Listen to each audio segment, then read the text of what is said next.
پاکستانی فیصلہ کریں پاکستان میں سرمایہ کاری کرنے کا، میں آپ کو یقین دلاتا ہوں کہ پاکستان کے ڈالر کا مسئلہ حل ہو جائے گا، لیکن اس کے لیے رول آف لا، قانون کی حکمرانی، وہ ماحول بنانا پڑے گا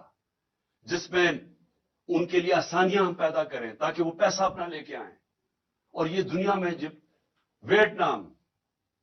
یہ جو ملک آگے بڑھے ہیں، ان ساروں نے ماحول پیدا کیا جدھر سے باہر سے انویسٹمنٹ آئی، لیکن ان کے پاس ان کے لوگوں نے نہیں کی، انہوں نے تو چائنیز انویسٹمنٹ لے کے آئے ویتنام میں۔ ہمارے پاس تو یہ ہمارا اثاثہ بیٹھا ہوا ہے، ہم نے صرف ماحول ٹھیک کرنا ہے، ہم نے ان کے لیے آسانیاں پیدا کرنی ہے، ہم نے اس ملک کے اندر انصاف قائم کرنا ہے، اور انصاف کا مطلب قانون کے سامنے سب ایک برابر۔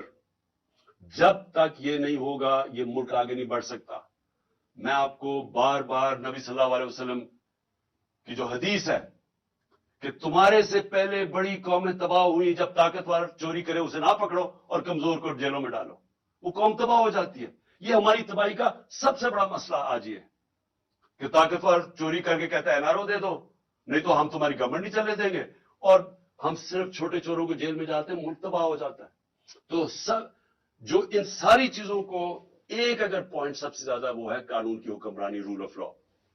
تو آخر میں اور اس میں اور میں بتا دوں، ہم ٹیکس ریفارمز کر رہے تھے، ہم FBR کو ٹھیک کر رہے تھے، ٹیکنالوجی لے کے آ رہے تھے، ہم نے ٹریک اینڈ ٹریس سسٹم بنا دیا تھا، ہم نے آرٹیفیشل انٹیلیجنس کے ذریعے ہم نے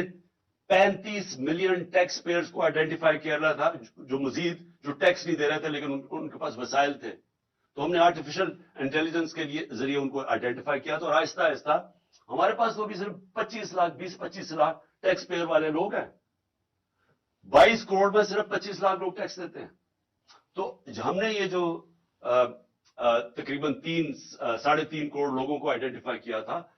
اگر ہم ان کو ٹیکس پہ لے آئیں تو ہماری آمدنی میں اور اضافہ ہو جائے گا، ہماری انویسٹمنٹ آ جائے، ڈالرز آ جائیں گے۔